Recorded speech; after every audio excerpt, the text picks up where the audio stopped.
Terence Crawford can't beat him, right? This is a money grab for Terence Crawford. It's just a situation where Terence Crawford is trying to fill up his bank account opposed to actually his legacy. You know, either younger than us or, you know, past and retired. So why not? You know, I want to challenge myself. The best always looking to fight the best and challenge themselves, you know, and why not, you know, challenge. But if you study Floyd closely, like I have, you will notice that he never wastes any steps while he's in the ring. Terence Crawford is said to have accepted Floyd Mayweather's fight offer during a live talk with Stephen A. Smith. Crawford shares that boxing, for him, is about pushing limits and facing any challenge, no matter the size. He underlines that the greatest must face the greatest, and he is prepared to rise again. With steady confidence, Crawford makes it plain that meeting Mayweather is another chance to prove himself and go beyond every expectation. Businessman, because this is Terence the businessman talking, right? They got to pay the cheddar to make it better, right? For sure, for sure. All money ain't good money, so you got to know that. Okay, fair enough. I hate to use the word easy, but at times it did feel like you were, you know, having a really easy time out there. Were you expecting it to play out that way? Listen, it's never easy, you know. Stephen A. Smith has always spoken boldly in his sports coverage, and boxing is no different. When he applauds Terence Crawford for winning titles in 4 separate weight classes, it is more than simple praise. It is recognition of a rare feat in today's boxing. In this modern age where many boxers avoid moving across weights due to the dangers, Crawford's success in 4 classes puts him in a special tier. Stephen A. insists that such range and control confirm Crawford as a timeless pound-for-pound great. It shows not only his physical range, but also his skill, mental strength, and will to keep testing himself against harder rivals. Terence Crawford is the best fighter on the planet. Pound for pound, he's that dude.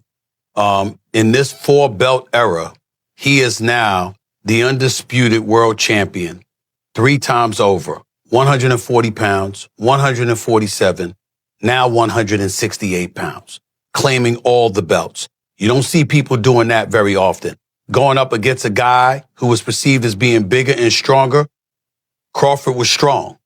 Crawford was strong enough to fend him off, strong enough to make him respect his own power. He used his jab. He used his distance. He had poise in the ring. He wasn't rattled. He backed up and moved when necessary and kept us different. He exchanged enough to gain respect when necessary. It was a brilliant, brilliant, masterful fight on Terence Crawford's part. Roy Jones Jr., a legend who understands the effort needed to rule multiple divisions, has spoken highly of Crawford's sharpness in the ring. He notes that in Crawford's fight with Canelo Alvarez, he showed the skill to use tactics from Floyd Mayweather and Eris Landila, 2 fighters who once troubled Canelo in different ways. Jones believes this talent to watch, study, and then apply smart plans makes Crawford stand out. It proves he is not just gifted, but also a deep learner of the game. What amazed Jones most was how Crawford did not just copy, but reshaped these tactics into his own flow, making them more dangerous in live action. This flexibility sets him apart from those who cling to one style and fail against top fighters. As Canelo Alvarez has been a great fighter his whole career, people like Eris Landila gave you the blueprint on how to beat him. People like Floyd Mayweather also gave you the blueprint on how to beat him. But Bud is more fierce, more fearsome, and more angrier, and more meaner than both of those guys. So you know if they showed you the blueprint, Bud gonna go out there, take that blueprint, and do even more with it, which is what Bud did. So it was never a question in my mind whether Bud really was going to outbox me, just if he could take the punch. And right away he showed, bam, he could take the punch. So I knew from that point, if he just slow him down, which he did, he'd be okay. Then late in the fight, what other people still didn't see, late in the fight, Bud started hitting Canelo's body. One of those body shots, I think about the 7th or 8th round, hurt Canelo. I was like, whoa. Bud hit him in the right spot then, and he got Canelo's respect with that too. So Bud fought a very, very awesome fight, fought a beautiful fight, very tactical. Very controlled. Yes, it was a beautiful fight for boxing. It was a beautiful fight. You know, Bud got hit with some shots. He did. He did. He got hit with some single shots going out. You know, he's going out and you know Canelo, if he has you trapped in the corner or along the ropes, it's typically 1 to 2 big shots. You know that if you've watched him. Yep. So you could tell Crawford, as he was going out, he knew the one shot was coming, and several times it landed. He even got hit with a 2-piece. I don't remember what round it was, uppercut right hand that Crawford took well. So when you started seeing him absorb the shots, if you're Team Crawford, you don't want him to take that shot. But if you started seeing that, now you know that, okay. And I think that's what gave Crawford the green light to stay there a little bit longer. He smiled about it. He smiled about it. Yeah. And sometimes that smile can be a lie. And sometimes that smile can mean what I think it meant for Crawford, which is, oh, that's not as bad as I thought it was. The thought of Crawford sharing a ring with Floyd Mayweather, even in an exhibition, has stirred heated debate. Critics say that such a fight could damage Crawford's legacy. They feel that instead of adding to his historic wins, like defeating Errol Spence and outclassing Canelo, he would be chasing cash rather than glory. This idea comes from Mayweather's later career, which leaned on big-pay exhibition shows instead of legacy-building bouts. Experts argue that Crawford has worked too hard to risk being seen as someone who values money over history. Still, others believe his legacy is already secure. And if he faces Mayweather, it will only add another exciting chapter to his story. For Terence Crawford, it's just a situation where Terence Crawford is trying to fill up his bank account opposed to actually his legacy. This is what was being said, right? This is what people perceived. Terence Crawford was just attempting to cash out. Tony Jeff, a respected fight analyst, has pointed out that Floyd Mayweather's greatest edge was not only his defense or quickness, but his mindset. Jeff says Floyd's unshakable belief that he could beat anyone is what made him so tough. Even in close contests, Mayweather's trust in his boxing brain always gave him control. His sharpness in reading rivals, switching plans instantly, and staying calm under fire put him above others who relied only on physical gifts. Jeffrey notes that this mental strength mixed with technical skill made Floyd seem nearly untouchable, and explains why he left with a spotless record. Floyd Mayweather is still greater than Terence Crawford. We need to really talk about this now. A lot of you guys are putting Crawford a bit too high. If you want to say Crawford could beat Floyd, I'm more open to that conversation. But when you're lining up the careers, I'm going to say Floyd every time. While they're both 5-division, Bud has become 3-time undisputed, but he's only fought 10 world champions to Floyd's 25 world champions. You can't take away the 5-division, 3-time undisputed. In terms of accolades, yeah, he probably gets the nod over Floyd. I say the accolades are about relative, considering Floyd Mayweather won Fighter of the Decade as well. But when you get to the resumes, Pacquiao, Oscar, Canelo, Cotto, Mosley, Castillo,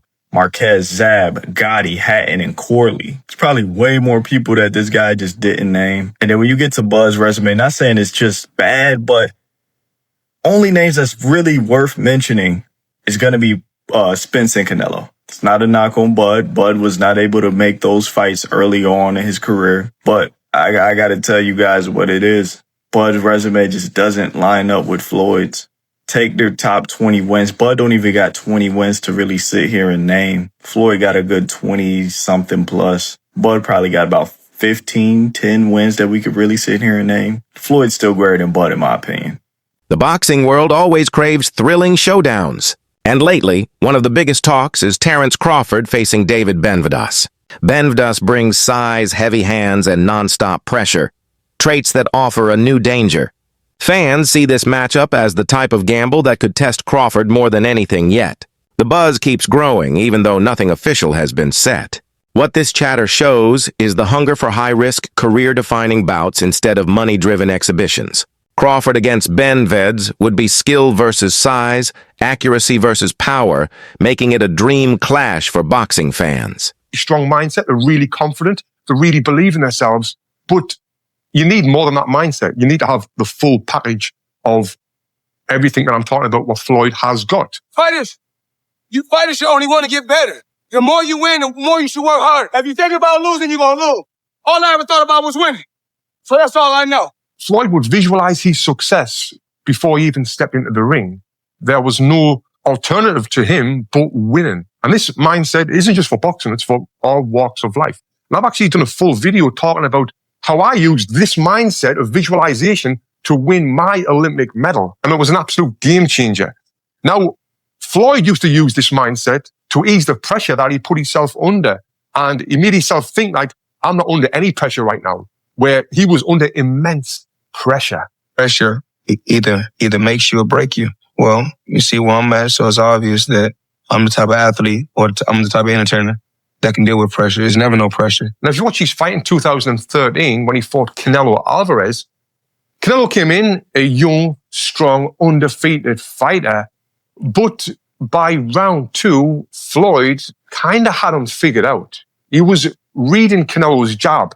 He would slip outside and then come back with a clean counter punch, then move his feet and get out of the way. He basically had the full fight under control, and he was controlling the full rhythm of the fight. He was forcing Canelo to fight at his pace.